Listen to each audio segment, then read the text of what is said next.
നമസ്കാരം, ഞാൻ doctor Thasneem Shihabuddin, gynaecologist and IVF specialist, Kesavadasapuram, Thiruvananthapuram. അപ്പോൾ ഇന്നത്തെ വീഡിയോയിൽ നമുക്ക് പ്രഗ്നൻസിയിലെ സെക്കൻഡ് വീക്കിനെ പറ്റി സംസാരിക്കാം.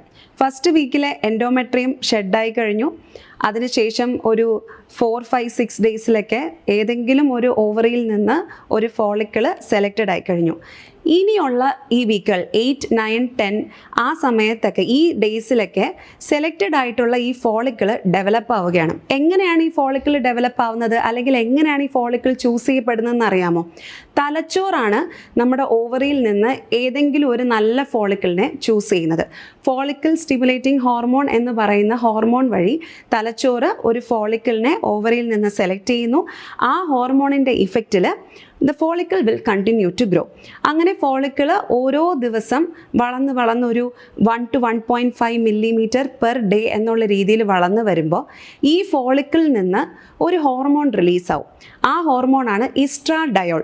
ഈസ്ട്രാഡയോൾ എന്ന് പറയുന്ന ഈ ഹോർമോൺ യൂട്രസിൻ്റെ ഉള്ളിൽ, നേരത്തെ നമ്മൾ പറഞ്ഞല്ലോ ഷെഡായി പോയ എൻഡോമെട്രിയം, ആ ലെയറിൽ പോയി ആക്ട് ചെയ്ത് പുതിയ എൻഡോമെട്രിയൽ ലെയർ ഫോം ചെയ്യുകയാണ്. അപ്പോൾ അതുകൊണ്ട് തന്നെ എൻഡോമെട്രിയം എന്ന് പറയുന്നത് ഒരു ഡൈനാമിക് ലെയറാണ്. എല്ലാ സൈക്കിളിലും ഇങ്ങനെ മാറിക്കൊണ്ടിരിക്കും.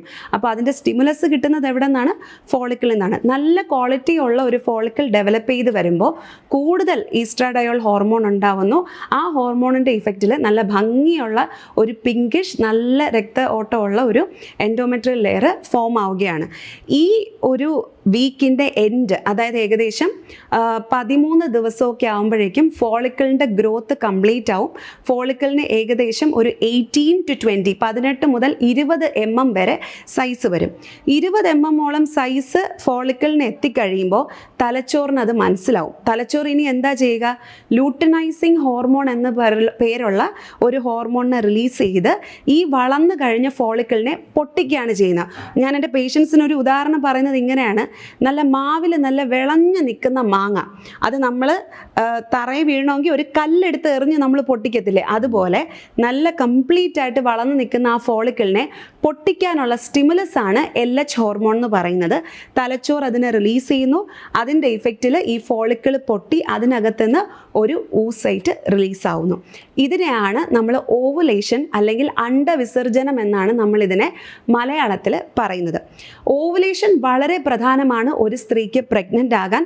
ഓവുലേഷൻ നടക്കുന്ന സമയത്തിന് ചുറ്റുമുള്ള ടൈമിൽ, അതായത് ഓവുലേഷൻ നടക്കുന്ന ദിവസമോ അല്ലെങ്കിൽ അതിന് 2 ദിവസം മുന്നെയോ 2 ദിവസം പിന്നെയോ സെക്ഷുവൽ കോണ്ടാക്റ്റിൽ ഏർപ്പെടുമ്പോൾ ആ സ്ത്രീക്ക് പ്രഗ്നൻ്റ് ആകാനുള്ള ചാൻസും വളരെ അധികമാണ്.